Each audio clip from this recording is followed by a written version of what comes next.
All right, I'm going to kick us off for introduction, and I'll continue to let folks in as they join.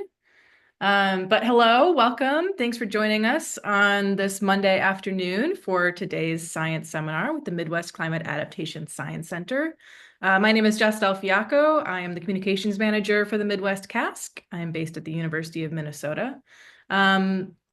Today, we're going to talk about how landowners, resource managers, and anyone who interacts with Lake Superior's shorelines can make informed decisions about what plants they can use to help support vulnerable coastal environments. Before we dive into things, I do want to say we are recording this. It's going to be posted on the Midwest Cask YouTube channel. So while our presenters are giving their presentation, please feel free to keep yourself on mute and your video off if you should so choose. We are going to have plenty of time for questions at the end of their presentation. So feel free to either pop your questions in the chat throughout today and we'll get to those, or you can hold on to it and I'll let you go off mute and ask your question directly at the end of the hour. For any new folks in the audience, I'm going to say a couple words about what the Midwest CASC is.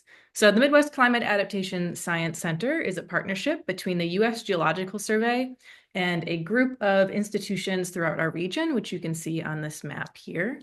And we are part of a national network of these CASCs in 9 different regions, all of which work to produce science to help fish, wildlife, water, land, and people adapt to a changing climate. We accomplish this mission in several different ways, including conducting synthesis research on topics relevant to our regional priorities. And you'll actually hear a little bit more about one of those projects in just a second. We support a network of graduate students and postdoctoral fellows. We partner with the College of Menominee Nation to run a tribal undergraduate research program in the summer. And we host capacity building workshops and events like these seminars and our annual gathering.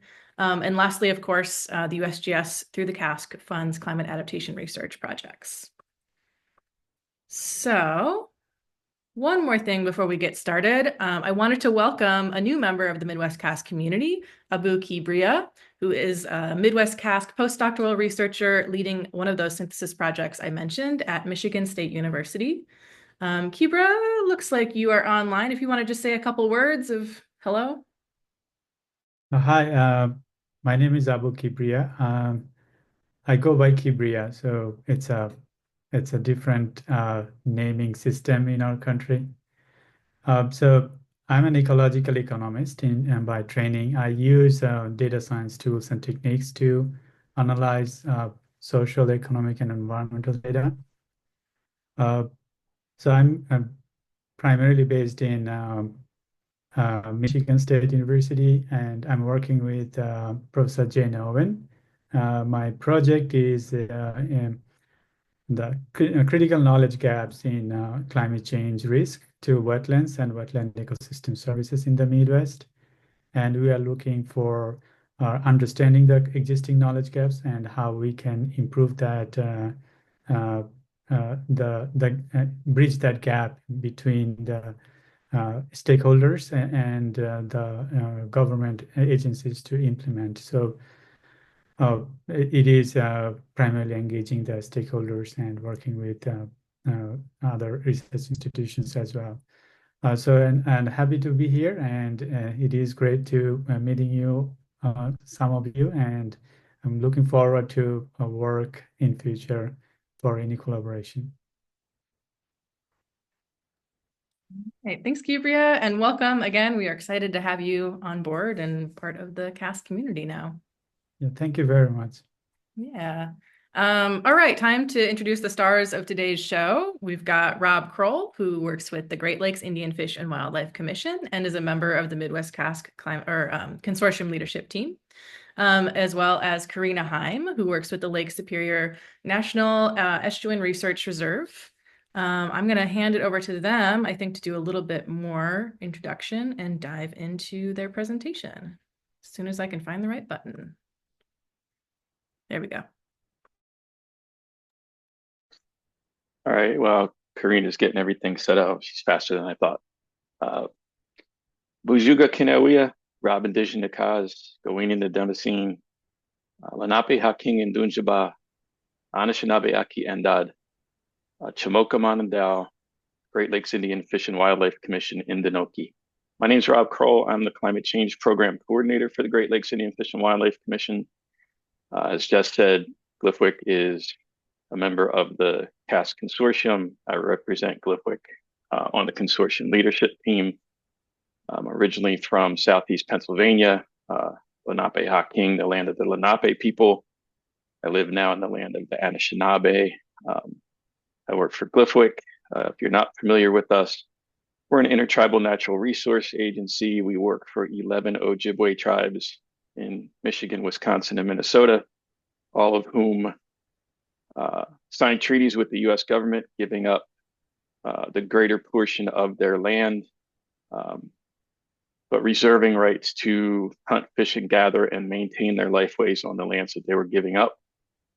This is important for this presentation. It's also important because today is the 26th anniversary of Mille Lacs v. Minnesota, which is a Supreme Court case that reaffirmed the 1837 treaty rights for the Mille Lacs Band and a number of the other Ojibwe bands to be able to, as I said, practice their lifeways and their culture in the lands that their ancestors gave up. And so this is important very generally, but it's also very important to this particular project.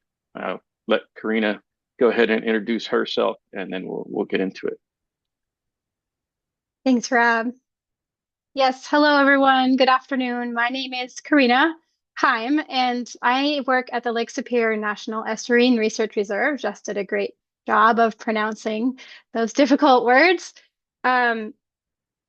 I have lived in the Twin Ports and worked for the reserve for the past 7 years. It has become my home and the place that I care about. But where I started my life was in Fairbanks, Alaska, and the landscapes of home for me in Alaska and the landscape here in the Twin Ports are similar in a lot of ways. And this particular project, which is very focused on plants, has reminded me a lot about the connections between people and plants that I got to experience growing up where I'm from. So anyways, I work for the reserve. I'm the coastal training program coordinator there, which means I get to work with decision makers, helping inform and empower their decisions that have to do with land and water. And it's through that work that I came into this project and in partnership with many others.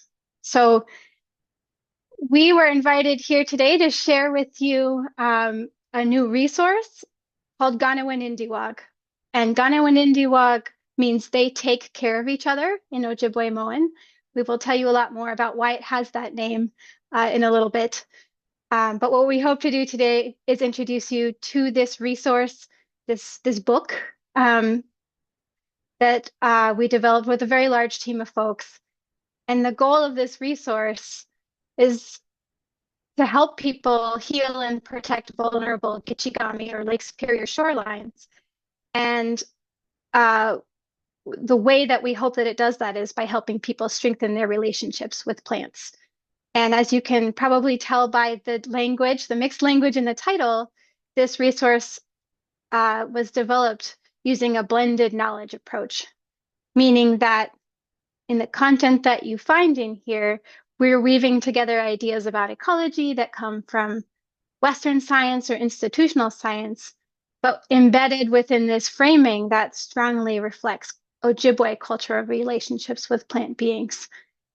And from the beginning, the idea was that by using this blended approach to talk about shorelines and plant beings and landscape, we're really creating a powerful tool for helping take care of shorelines by elevating these cultural stewardship practices that can resonate with all kinds of folks, whether the ideas are new to them or not.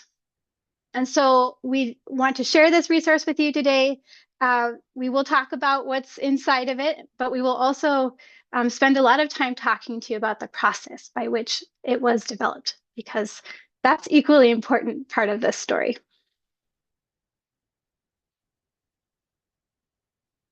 before diving any further in, it's important to say that Rob and I are just two people, part of a much larger team and collection of folks who are the authors and advisors whose ideas and words are what you can find inside Ganawenindiwag. And so we wanted to share the entirety of this author circle with you now to illustrate that this was a project that took many perspectives and ways of knowing to create. You will see two circles here, actually. The interior circle, the names there are the members of the cultural advisory group who helped keep us on a good path as we developed the ideas for this work. And then the outer circle are many folks who helped author the text that are in here. So that's 14 names, plus not listed here are the 16 editors who helped us by reading what we had and making it better. So lots and lots of perspectives and people involved in this work. And this work that we're presenting was funded by the National Estuarine Research Reserve Systems Science Collaborative Program, which the money for that comes from NOAA and is funneled through reserves across the country. In our case, it was the Lake Superior Reserve. And it especially goes to support science that is actionable science that is end user driven or science translation. And they were very keen to support this effort. This is a collaborative effort institutionally between GLFWIC, the Reserve, the Lake Superior Research Institute of UW-Superior, and UW-Madison's Division of Extension, who largely supported the graphic design. Go for it, Rob.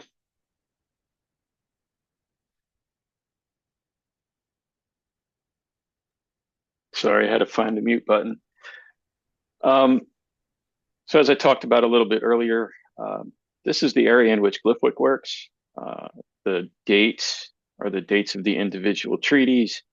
The red areas are the reservations of the 11 GLFWIC member tribes. And this is the area in which tribal members have the ability to practice their treaty rights. A lot of it really includes a good chunk of Lake Superior Gitchigami's southern coast. Goes beyond kind of our project area. Karina, if you want to just hit that next slide. So our project area, because this is the area covered by the National Estuarine Research Reserve, is limited to Wisconsin's South Shore shoreline. But the work in this book is applicable to many of the shoreline areas surrounding Lake Superior, surrounding all of the Great Lakes. You know, we took a plant community framework approach in this guidebook that Karina will talk about in a little bit. That's really applicable to pretty much any lake shoreline. Go ahead. So I won't go into a whole lot of detail, but here you see some of the climate change impacts that we're already seeing here in our project area. Apostle Islands National Lakeshore did a climate change vulnerability assessment for park ecosystems not too long ago. And it was determined that not only are the winds increasing, they're also changing direction that makes South Shore shoreline erosion much more possible. We're seeing a decrease in ice cover. That ice usually acts as a buffer. And some winters in a lot of places, we're seeing wave action impacting the landscape, 365 days a year, which wasn't always the case before. Next. So we know that shorelines, lake shorelines, river shorelines are really kind of very dynamic places. They change. That is their nature. They're never static. But we're seeing extreme erosion in a lot of places along Gitchigami. This is the top photograph is Herbster, Wisconsin on Bark Point. It's actually behind the cabin that I used to own there. And that shoreline slumped that much in one winter. It's about 80 feet in the winter of 2017, 2018. Again, this is a clay sand bluff, really susceptible to erosion, but very extreme here. We also know that there's a lot of interest now in shoreline restoration and shoreline protection. And a lot of that involves steel and stone and concrete, which really just moves that wave energy away from your land to someone else's. You're not mitigating the damage, you're simply moving it. Go ahead. So Ganawenindiwag started with the idea that plants and people can help shorelines by using plants, by using green infrastructure. We can stabilize shorelines and promote a more natural approach and less kind of moving that damage off on somebody else. So sometimes it's planting and refurbishing dunes. Sometimes it's using other natural materials together with plants. And Karina and I are members of a group called Chaos, Coastal Hazards of Superior, which this discussion came up back in 2020, 2021 during COVID. And we were on a Zoom together like today.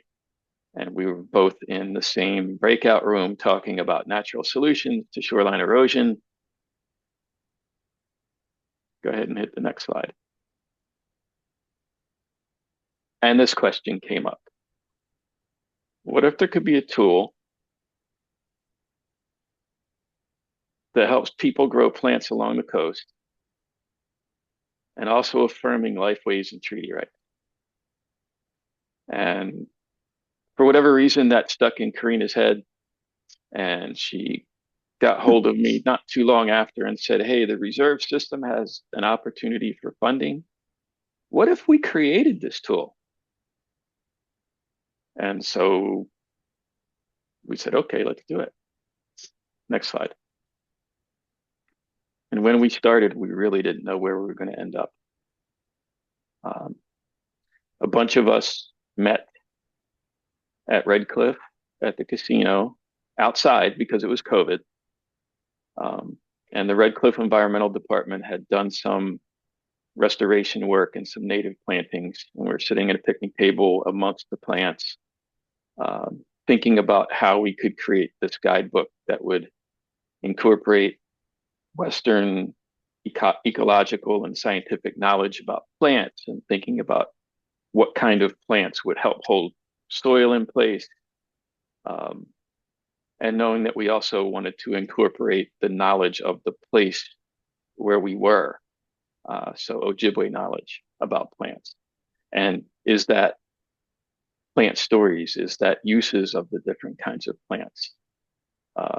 We weren't sure, but we knew a couple things. We knew that before we started, we needed to get the proposal out to the three tribes that were in our project area, Red Cliff, Bad River, and Fond du Lac.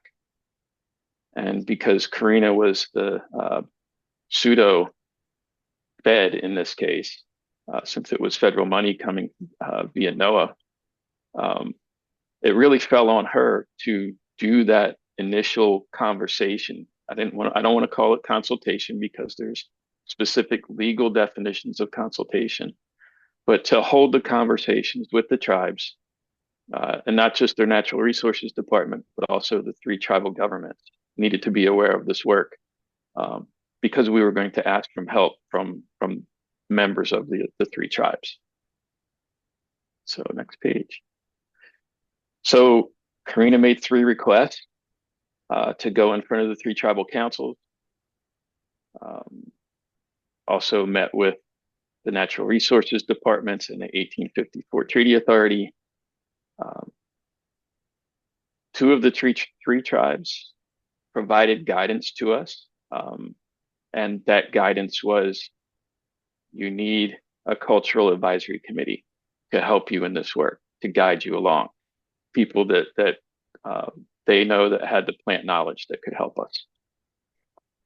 And so 13 cold calls were made by Karina to prospective cultural advisory committee members. And we followed Ojibwe cultural protocols and exchanged tobacco, provided gifts to our cultural advisory members.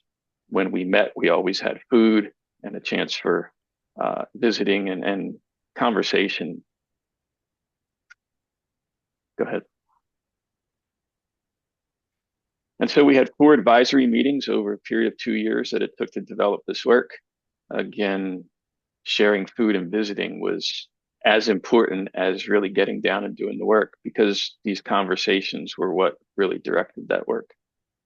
Our questions were always open-ended, and our discussions were open. People could talk about whatever they wanted.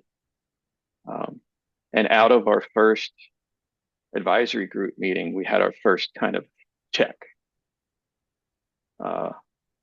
One of the elders from Red Cliff, after we explained what we wanted to do with this guide, help people use plants to restore shorelines. And he said, that's part of the problem, because these plants have spirits, they're animate beings, they have instructions from the creator, and you can't just use them. They're not tools. They're relatives, and we need to have relationships with them, and we need to rebuild those relationships with them. And we can ask plants to grow in a certain place, but they don't have to do it. And they might want to grow somewhere else where we really don't want them. And that's okay, because that's their instruction. Go ahead. Our advisory group members had input into every single thing that we did. They reviewed every draft. They asked questions. They made suggestions. Sometimes they told us when we were headed in the direction that they didn't like. One of those was when we really thought we wanted to include a lot of plant stories, especially some of the Adazukanan or the sacred stories that have been published in other places we thought might fit here. And we were told, no, this isn't really the venue where these kinds of stories should be shared. And the same thing with knowledge about how plants are used, because the knowledge shared in this way would be incomplete. And there would be a possibility that people could hurt themselves or hurt the plants. Next. One of the things that we realized fairly early was that we should have started our work with ceremony. And we got all fired up and we didn't do it. Plus it was COVID times. And so we asked the elders again, and they said, well, the best time would be when you start, but the second best time is now. And so as we finished up, we waited until the plants woke up again in the spring, and we had a ceremony at Thompson's West End Park in Washburn by the lake, where we shared food and had a feast and sat down and talked with those plants and thanked them for their help, helping us create this work. Next. And it really was cultural advisory input right from the start. I'm not going to go into a whole lot of detail on this timeline, but you can see that it starts out with the invitations and presentations to the tribal councils and tribal staff. Be careful with the stories. Plants can't stop the lake. The lake is powerful, and the lake is going to do what the lake is going to do. Be deliberately vague when sharing knowledge. Keep going. By December 2022, that was, when's it going to be done? The advisory group had input into the cover and approved the Ojibwe name. Next. And Ganawenindiwag was chosen because it describes the plant-human relationship from the Ojibwe perspective. In the Ojibwe creation story, the land and water were created first. Plants were created next, completely dependent on the land and the water. Animals were created, the third order, completely dependent on the plants and the land. And humans are last. And we're completely dependent on all the other beings. And the plants agreed to give us gifts to help us survive here. And it's our role to harvest those gifts in a good way, treat our plant relatives with respect and reciprocity and gratitude, and use our voices to speak for them. Because while plants do speak, they don't speak in a language that we can all understand. And Karina's next. Yeah, thanks, Rob. So hopefully that, well, starting with that important story of how we approach this project is really key to understanding what you'll find inside Ganawenindiwag when you open it up. I think it's really important to know that the tone and the lessons that the cultural advisory group shared with us very much show up in the narrative that we present in this work, and also in the content that is showcased within. And so that's what I want to share a little bit more with you now, is some of the information that you can find in this resource. And just to highlight again, as Rob's already shared, when we started this project, we really did not know what we were going to put inside this book. We didn't know what plants we would feature, or why we might choose to highlight some over the others. I started out talking about which plants are the most important for this book, and it was quickly shared with me that that's not a really good way of framing this. There's no such thing as plants that are more important than other ones. So we didn't really know what we were going to put in here, but fortunately we had an excellent team of folks with a lot of knowledge that comes from a lot of different places and experiences to help us figure this out. So on our team, we had folks that came from, more of that Western science, ecological tradition, ways of thinking about plant ecology, in the scientific way. And then we have folks whose knowledge comes from life experience and from Ojibwe cultural lessons and teachings, and folks who have a foot in both of those worlds. And so we're really fortunate to have all of that knowledge and experience together, thinking about what to put in here and how to weave together Ojibwe cultural knowledge and the science perspective. So just want to draw out before moving on here that we have some true experts on our team, folks with experience in shoreline restoration work, plant biologists, plant ecologists, and this again is knowledge that folks on our team had gained through a lot of different paths. So as we moved through this project, those knowledge holders drew from their education, their cultural background, from the science they had learned, from the teachings they had learned, but most importantly, I think, as they would share, from their experience, being amongst the plants, working with plant relatives on the landscape.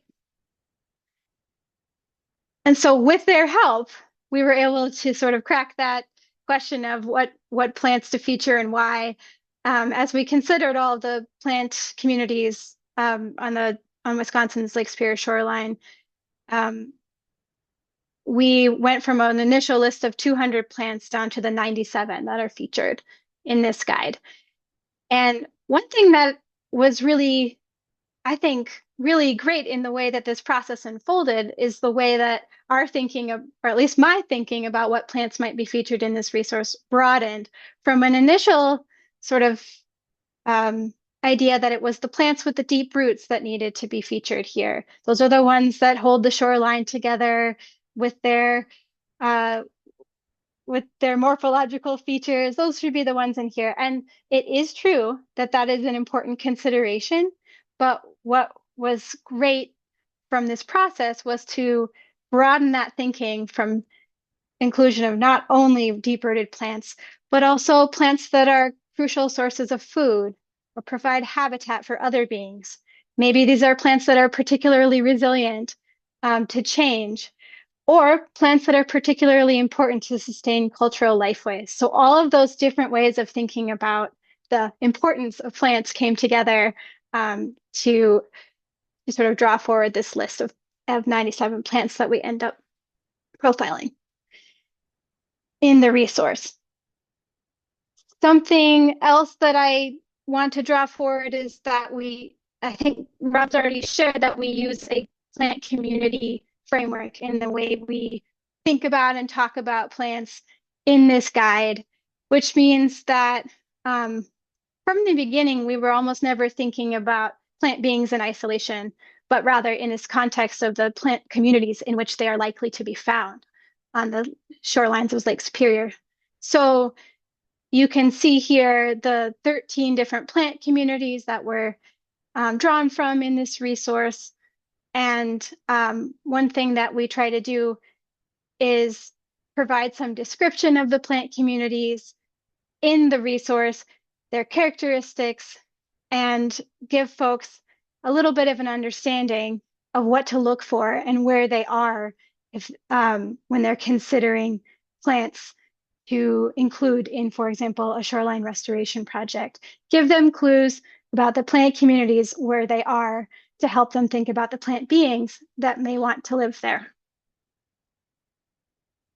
And this is another way of showing that we have this key, or yeah, that's a key in the book to help sort of understand the 13 different plant communities and some of the features that distinguish them from each other, that again provide those clues that people can look for on the landscape to understand where they are and what they might look for before they even begin to think about shoreline restoration work or putting different plants in the ground. It's important to know where you are and to make those observations before beginning. And that was an idea that resonated from both the Western plant ecology perspective and also Ojibwe cultural tradition as well. Spend some time on the landscape, know where you are. So I'll pivot now to kind of share a little bit about this big question of what cultural information we chose to share in this guide and why, and also a little bit about what we didn't share, I suppose, along the way.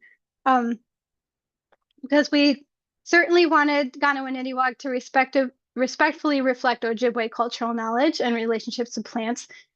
But it's a book, it's a written document intended for a broad audience. So we need to think carefully about how to do that and take the advice of the cultural advisors who were guiding us along the way.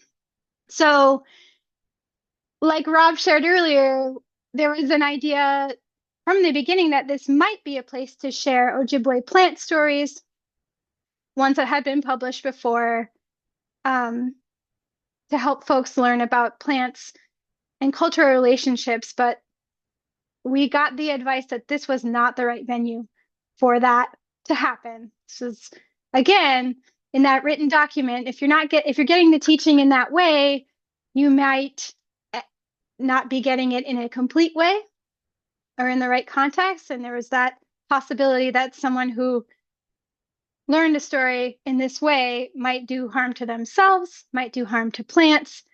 It just wasn't a good feeling about putting stories in this book. So we were very lucky that the cultural advisory group members helped us think of an alternative way that did feel appropriate to present cultural knowledge. And that was through the use of categorical iconography. In other words, the imagery that you see on the screen, these 4 different categories represent cultural relationships that a person or a human might have with plants through food, through medicine, through technology, or the using plants to develop tools, or through ceremony. And so once this idea came forward that maybe alluding to cultural relationships through these different icons rather than delving into great detail or telling stories came up, there was a lot of relief, I think, amongst our cultural advisory group that this was absolutely the right approach for this book. We were being deliberately vague by sharing a little bit of information about known relationships with plants without oversharing. And in doing that, we're inviting curiosity and inviting folks to, if they would like to learn more, to seek that knowledge in a good way from knowledge holders. So the iconography is what you will see in association with each plant being that we, excuse me, profile in the book. And again, those are food, medicine, technology, and ceremony, alluding to relationships in each of those categories. And you will sometimes see the icons colorized, and you will sometimes see them muted. When an icon is muted, that means that based on the knowledge that our team was able to gather, or the knowledge that our author team held, there is not a known relationship to that plant in that category. We deliberately chose to keep the icon there and simply mute it because it may be the case that our team simply doesn't know of a relationship in that category. It doesn't mean that one doesn't exist or that it never could exist. So that was a deliberate choice. So just an example of how this shows up on the page and what you might find on each plant profile page. This is Mushkegabog. This is taken from that page. Another name for that is Labrador tea. So you'll see on this page, first looking at the icons, that this is a plant that, to the best of our team's knowledge, there is evidence that there are relationships with this plant relating to food, medicine, and technology, but not ceremony.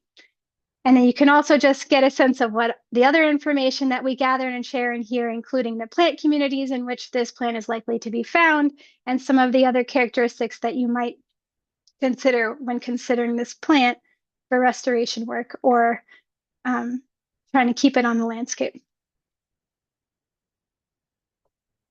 Just a real quick note about names. There are many names for most plants that you find in here.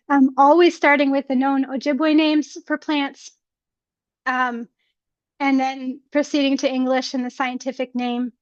Sometimes there's many names because plants are known in many ways to many different people in different places. So trying to honor the different names that were known to us, and always starting with Ojibwemowin first. One thing you'll find when you open this book is that there's really beautiful photography and really beautiful imagery and design work done with throughout. And so we just want to call out the artists and designers who helped us in this work to create something that's really visually appealing and beautiful to look at.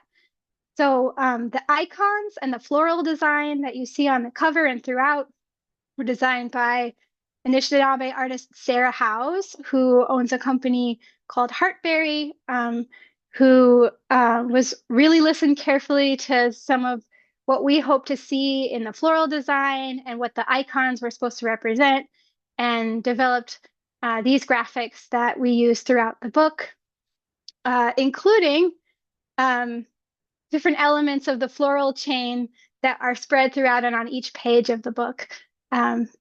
We actually asked Sarah to include these 5 specific plants in there, and she did. Also want to recognize the cover design and the layout of the book that was done by Shay Handy, who is a colleague of mine at UW-Madison Division of Extension. Shay's very, very patiently and very carefully listened to the advice given by our author team and advisory group members on what to share and show on the front cover, and went through many iterations before landing on the one on the right, which is the final design.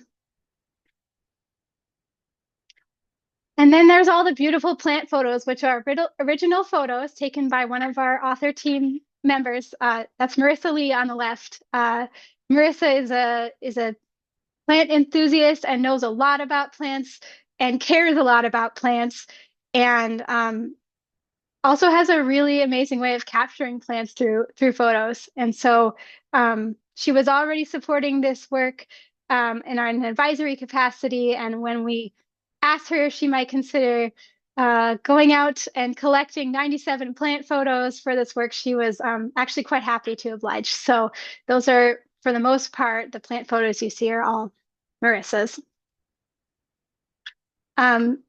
Just want to quickly touch on the fact that as we were gathering information for this resource and talking to our author team and advisory members, we did get a lot of advice along the way about some of the ancillary information you might want to think about when doing a planting project. And we knew that wasn't the main focus of what we could present in this book, but we did gather up as much of that ancillary information as we felt like we could and put them as appendices to this document. So you will find a bit of information at the end about how to plan your planting site and prep, what regulations you might want to think about, particularly in the context of cedatory and tribal landscapes, where you might and how you might consider sourcing plants for your project, and then a really broad overview of how climate change how we might expect climate change to impact these plant communities on a broader scale. And so all of that is contained as appendices.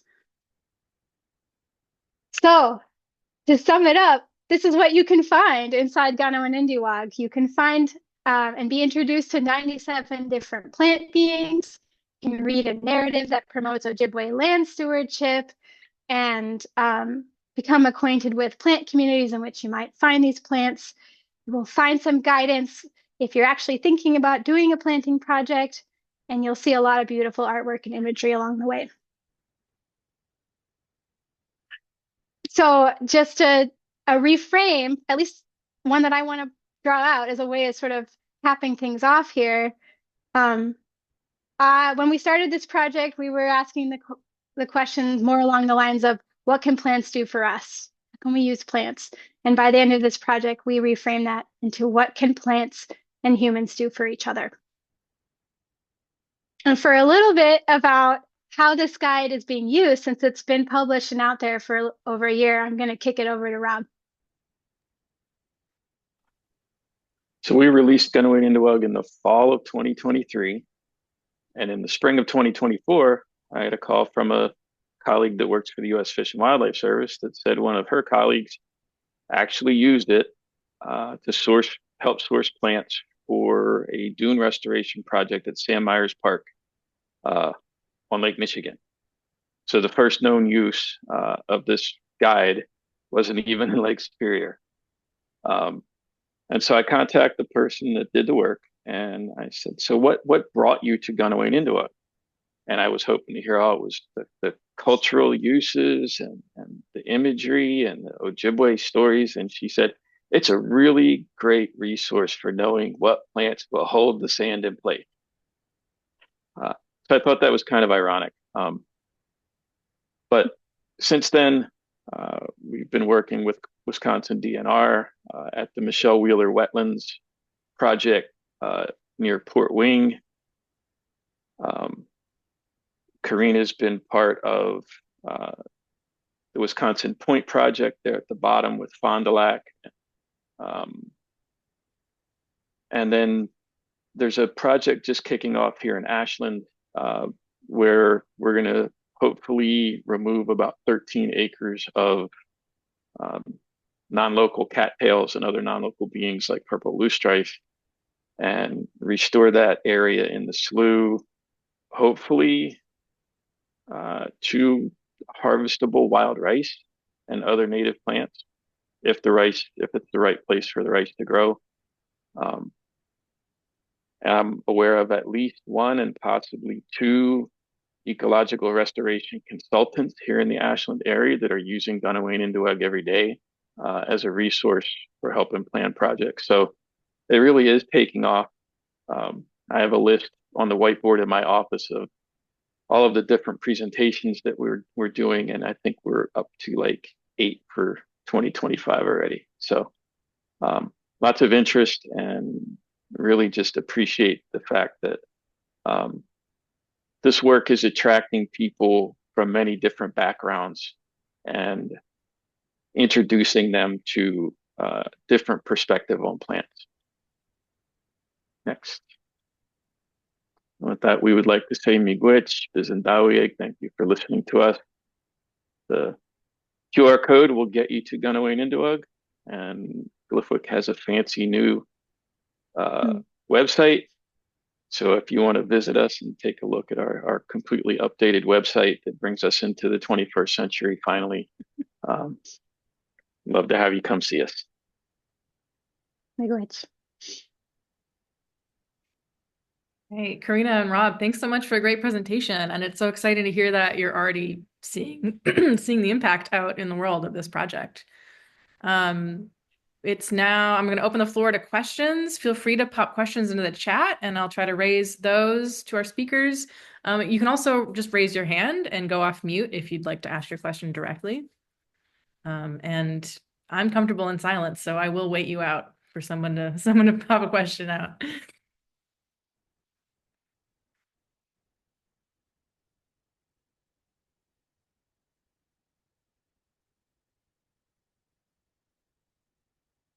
Great. Looks like we got one from Alyssa. How has Indigenous knowledge and collaboration changed your perspective on restoration practices?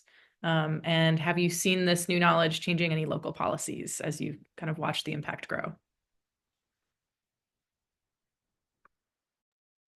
Okay, I'll start. I think we shared some of the lessons that along the way in this presentation, but I'll just highlight that at a minimum, it's changed my vocabulary and the way that I talk about plant work and restoration work so that I'm at least trying and usually succeeding in not talking about plants in such a utilitarian way. So that idea that we're not using plants, we're asking them to help us, and starting a project in that frame of mind, or starting an idea in that frame of mind, is a more humble way to begin. And that right there, I think, has changed a lot of the way that I think about restoration work. And it is, I think, things that I observe around me with folks who are introduced to this framework are also, I think, at a minimum, thinking about how to begin their work rather than sort of jumping straight in and having some, particularly with tribal partners, but also outside of that context too, instead of barreling in with an idea and then having some breaks pumped later, there's some really early thought given to not just how we frame and talk about plants, but how we do this work and how we might start the work and invite people and plants together in a good way from the beginning. I would say that is a lesson for me and one that I see around me. And while that's not a policy change, I do think that the way I see this manifesting in the management community around me is really a lot of careful thought given to how to begin and then follow through in project and I think being a lot braver about picking up the phone and inviting partners and tribal partners to be a part of this work very, very intentionally rather than being worried about it from the beginning. That's what I would say. I don't really have a whole lot to add to that. I came in probably with a more broad perspective on restoration, having worked at Glyphwick for a while and thinking about including Ojibwe knowledge and Ojibwe culture into everything that we do.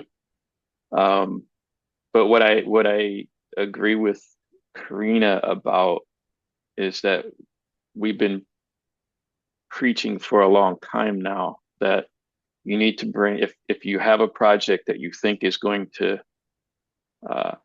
resonate with tribal partners or take place on land that's important to tribal partners, that you have them there at the table from the get-go. And while we didn't have them there when we had the less than 2 weeks to write up a proposal for the funding, we had them there the minute we found out that we got funded.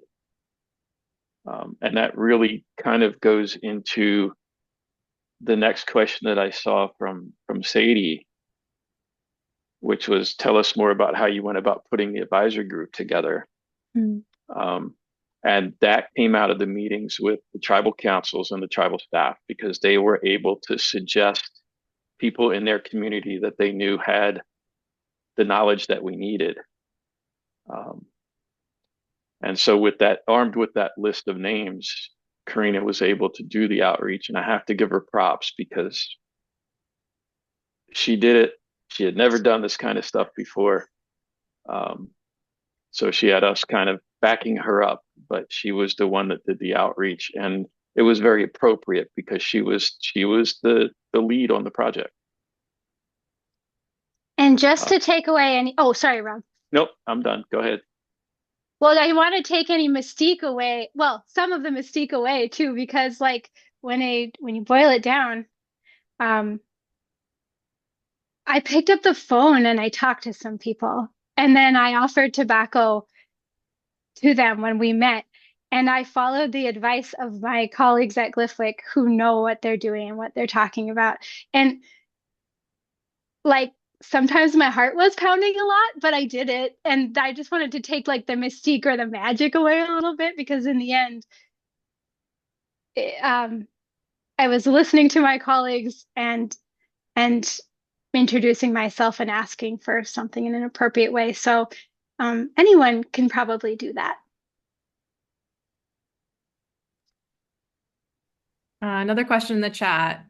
You mentioned the use of this knowledge on the shoreline of Lake Michigan as one of those early examples at the end of the presentation.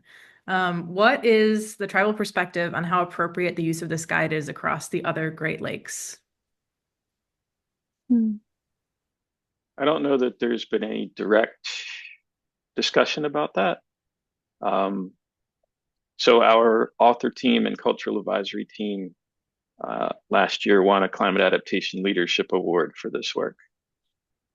And the award, we had the award presented at the Voight Intertribal Task Force meeting a couple months ago. And we did share during that presentation that Ganawenindiwag isn't just being used on Lake Superior, but it's being used in lots of other places. And the tribal representatives and leaders in the room were very pleased and proud of that.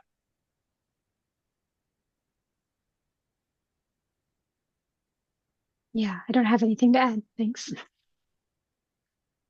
Another question, probably for Rob, although Karina, feel free to contribute if you'd like. Could you talk about how this work relates to the tribal adaptation menu?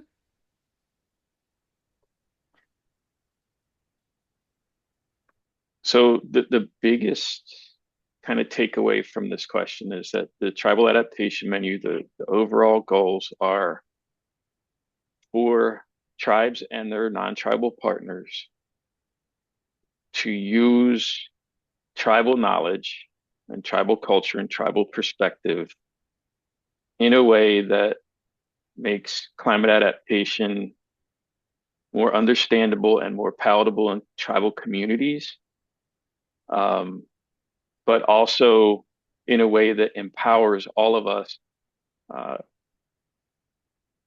to adapt to climate change in a way that's appropriate for the place that we are and for all of the cultures that are part of that place. So this particular work really reflects all of the goals of the Bugin Jigade, Anishinaabe, Asia Twad. And just kind of for a brief translation, what that Ojibwemowin translates to is doing a thing, doing something the Anishinaabe way. And that's what we did. And that resource was a great resource to me. I should say, in helping me catch up, I guess, at the beginning of the project to some of the ways that to approach cultural knowledge in this work. So that's the only thing I would add. We've got one more question in the chat, and this will probably be the last one we have time for. Was the document limited to native plants, or were there any non-native plants or non-local beings discussed in your report? I was trying to type and I couldn't type fast enough. So we did, in the list of plants we considered, we did only include native plants in that sort of initial round of consideration. I think we talked about non-local beings quite a bit, and but I think agreed from the beginning that we would consider native plants in their plant communities as sort of the foundation idea. Rob, anything to add? I thought there was one that we weren't quite sure whether it was native or can't remember the word now, but it's when something becomes. Oh yeah. There was at least one plant. I can see the plant in my head, but I can't remember the name of it. Your memory is better than mine, so if Rob says it, it's true. I don't remember which one it is either. But there's at least one in there that might be naturalized. That's the word I want. All right. Well, thank you everyone for your questions and for joining us today. Thank you so much, Karina and Rob, for the great presentation and this great report that you've produced. Before you hop off, we would love it if you could do a quick poll for us to tell us how we did. We are going to be taking the month of April off for these science seminars, but we're going to be back in May with our summer series. So keep an eye out for the invite to go out for that soon. Thank you again, everybody, and have a great rest of your Monday.